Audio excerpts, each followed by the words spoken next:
So no, despite the $400 million National Association of Realtors settlement, buyers in Los Angeles are not going to have to pay for the buyer's agent commission. And no, sellers are not going to stop paying for the buyer's agent commission. And here's why. So one argument behind this whole commission lawsuit thing is like, oh no, poor uneducated sellers are being forced to and manipulated to pay for the buyer's agent commission. And here's one of the leading attorneys that kind of started this whole movement. We need to return the housing market to the free market and let homeowners who own their home make their own decision. And let's not force them to pay the buyer's commissions. And now, the reality is sellers have selfishly chosen to offer buyer agent compensation because it gets them more money. I mean, if we look at the most sophisticated, educated consumer when it comes to real estate, one, we have developers and flippers who are in the business of maximizing profits. They've chosen to pay for the buyer's agent commission. Real estate agents in Los Angeles selling their own houses have chosen to offer buyer agent compensation. I mean, I've sold several houses that were for sale by owner, and none of them, when I reached out, refused to pay for the buyer's agent commission. So why are the savviest people in the industry still choosing to pay for the buyer's agent commission? For the same reason that you can walk into almost any store, walk out with like a $1,600 phone, zero down, $50 a month for 36 months. For the same reason that you can buy a brand new car with 0% interest for 60 months. For the same reason that when interest rates went up in 2022, we lost like 30 to 40% of buyers and prices stopped going up by like 20% a year. Because the harder you make it for people to buy, the less money you get. The easier you make it for people to buy, the more buyers you get and the more money you get. But let's get back to our friend. I wouldn't make the homeowners be the ones, if they want to list a house, to go find an agent. You don't make them pay for the other side. It's just, there's no other industry in our country where that exists. And there's no other industry in the country where that exists, where the seller pays for the buyer's fees.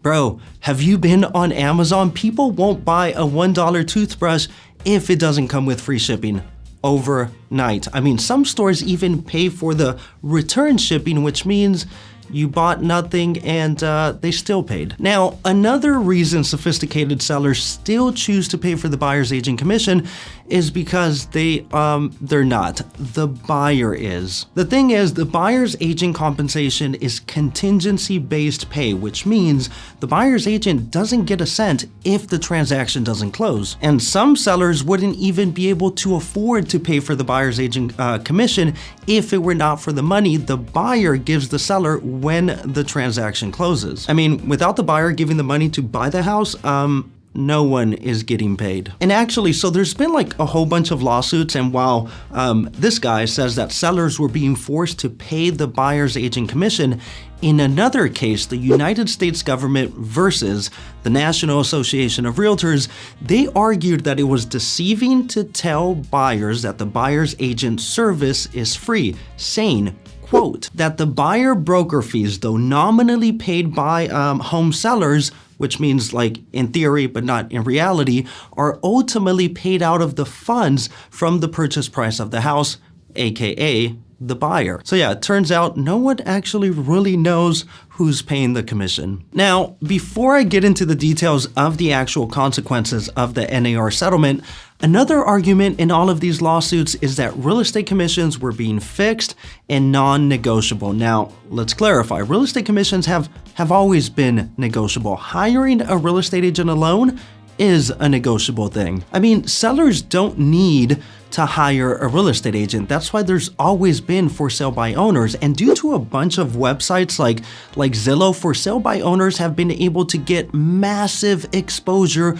that has historically never been possible. Yet, the majority of sellers still choose to work with agents. And no, despite the headlines, sellers in Los Angeles have never been forced to pay 5 or 6% commissions. They've always had the option to negotiate or hire discount brokers. I mean, in 2018, you had Purple Bricks charging sellers a flat fee of $3,200 for the listing side. I mean, compared to a traditional broker on $1 million house, that was a savings of over $20,000. So what happened? They went out of business. Now, interestingly, Purple Brick still encouraged clients to pay a competitive buyer's agent commission of around 2.5% of the purchase price. And to this day, you still have a bunch of discount brokers, including Redfin, which charges sellers as little as 1% for listing agent representation. And interestingly, while Redfin charges a seller as little as 1% on the listing side, they still suggest that the seller pay the buyer's agent commission of around 2.5% to 3% of the purchase price, which kind of goes to show how important paying the buyer's agent commission is to maximizing the seller's profit. But it also kind of makes you wonder, if the discount brokers are willing to discount the listing agent commission but not the buyer's agent commission, kind of makes you wonder, like, who's more important to the transaction, the buyer's agent or the seller's agent? But like, the truth is, both agents are incredibly important to a transaction. That's why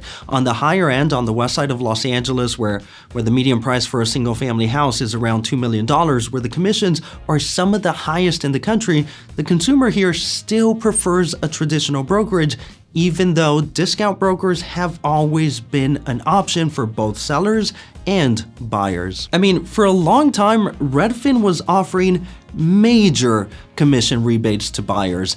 And what happened?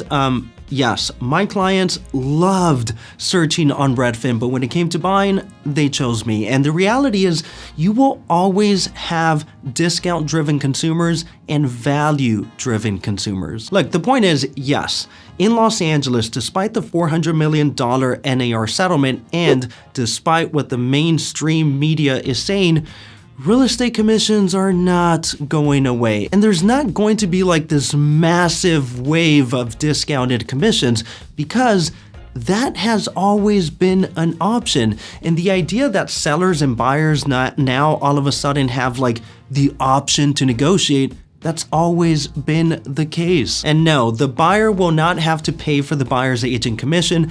That will continue to be paid by the seller, because that's the most beneficial structure for both the buyer and the seller. I mean, for the seller, it means more buyers can buy the property, and for the buyer, it means it's easier to buy a property. So what's really the result of this $400 million settlement? Well, one of the biggest points of this settlement is that real estate agents and sellers will no longer be able to publish the buyer's agent compensation on the MLS systems associated with NAR. And that's pretty much it. I mean, there's nothing forcing the buyer to pay for the buyer's agent commission. There's nothing prohibiting sellers from paying for the buyer's agent commission. There's nothing that says that the commission can't be published on other websites like Zillow or on a flyer or some new independent website that pops up to fill in the gap. Savvy business people, wink, wink. So currently, the way it is now, the seller and the seller's agent publish the buyer's agent compensation on the MLS, pretty much saying like, hey, here's my property and this is how much I offer to the buyer's agent. Now, if this settlement is approved, the buyer's agent commission will no longer be negotiated by the listing agent nor published on the MLS. Instead, the buyer's agent can now be like, hey, seller, so here's my client's offer. I have a written compensation agreement with my client for 2.5%, and they're choosing to make this offer subject to you paying for the buyer's agent commission. So if the settlement is approved, basically the seller would now be negotiating the seller's agent commission, and the buyer would be negotiating the buyer's agent commission. So yes, the two main changes: one, offers of compensation for the buyer's agent will no longer be published on the MLS systems connected with the National Association of Realtors. And two, buyers will sign some form of compensation agreement with their buyer's agent, which does not necessarily mean that the buyer will have to pay for it, but it also means that they will, because even if the seller pays for it, it's actually the buyer paying for it, or is it or is it the seller? I mean, really kind of the biggest thing to come out of all of these lawsuits, aside from like a bunch of lawyers getting a bunch of money, we pretty much just created a whole new category of what came first, the chicken or the egg. I mean, when a buyer buys a house and the seller pays for the commission, who actually paid for the commission? But if you're like, what is even the point of a buyer's agent? Like, I can open my own door. Well, for that, check out my other video on the benefits of a buyer's agent. And by the way, my name is Daniel Rangel, real estate agent in Los Angeles. If I can be of any help, it would be an honor. And for a free consultation on buying or selling, you can find my information in the description below. And if you like this video, don't forget to hit like or subscribe. But either way, thanks a bunch for watching and have an awesome day.